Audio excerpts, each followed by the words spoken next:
I never thought betrayal would arrive so quietly. No lipstick on collars, no late-night phone calls answered in whispers.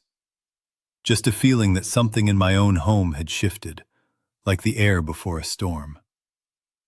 My name is Callum Reeve. I'm 39, born in Leeds, working in logistics, married to Eliza Hart for 11 years. I wasn't looking for fireworks anymore. I wanted peace, loyalty, and the simple comfort of knowing the person beside me chose me every day. Eliza used to choose me. She laughed easily, talked with her hands, planned things weeks in advance. Somewhere along the way, the plans stopped including me. Dinners became rushed, conversations turned shallow. Her phone never left her hand, face down, screen lighting up like a secret pulse. I told myself it was stress. Everyone tells themselves that. It's easier than admitting you might be sharing your life with a stranger. The first crack came on a Sunday afternoon.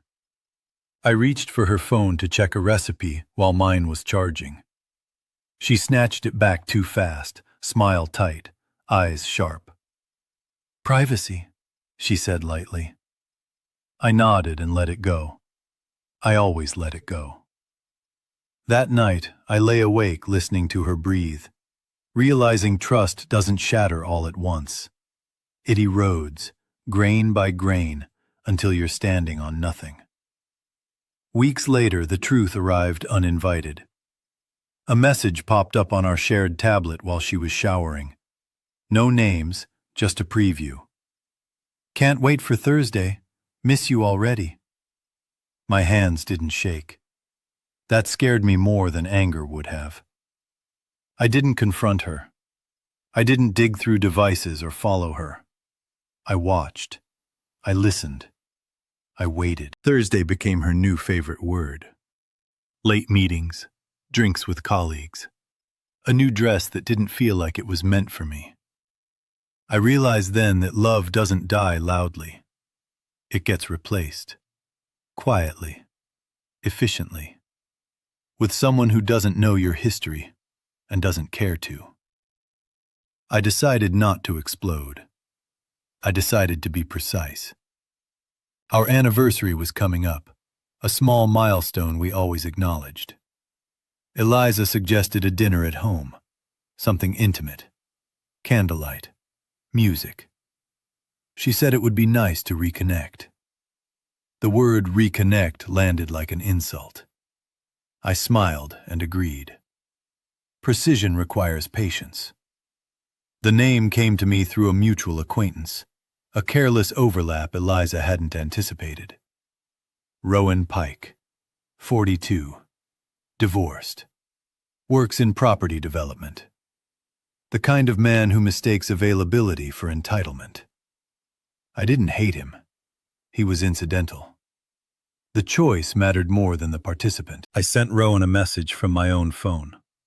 No threats, no drama, just clarity. I told him who I was, what I knew, and what I planned. I told him I wasn't angry, and I meant it. I invited him to dinner. I told him it would be memorable. He replied with disbelief, then bravado, then silence. Silence often means yes. The night arrived calm and orderly. Eliza lit candles, chose a playlist, wore the dress I remembered buying her years ago. She looked nervous. I poured wine, asked about her day, listened like I always had.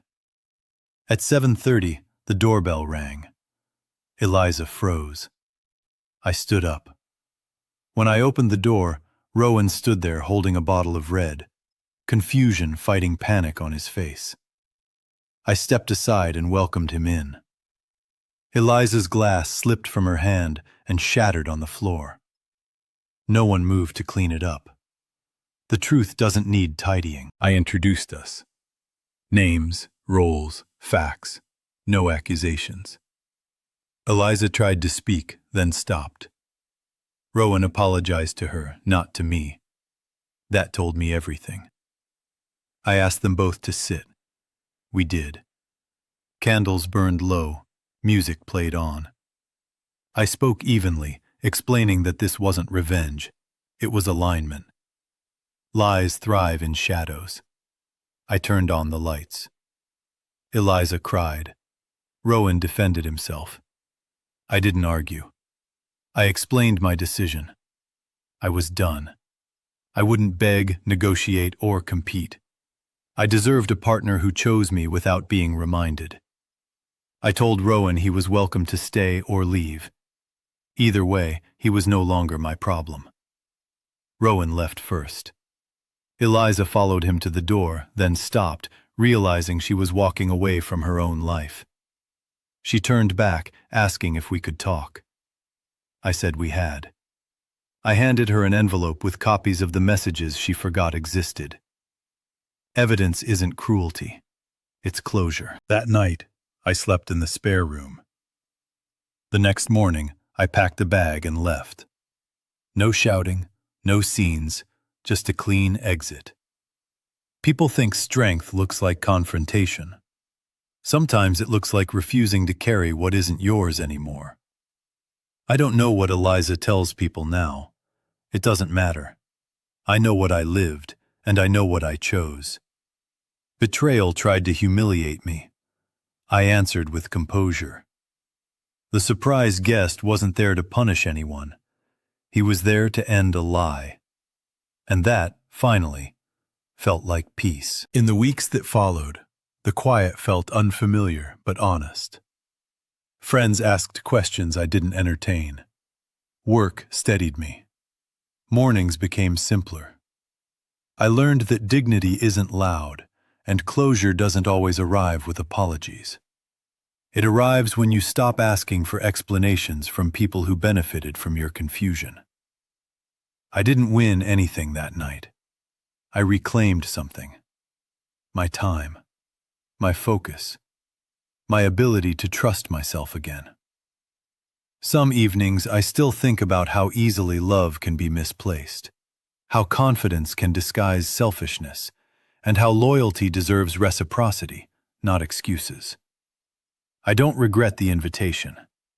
It drew a line without cruelty. It ended a chapter without rewriting facts. I moved forward knowing that if love returns to my life, it will arrive openly, without secrets, without shadows, and without needing a surprise guest to reveal the truth. That is how I learned to choose myself, calmly, completely, and without ever looking back again afterwards, quietly.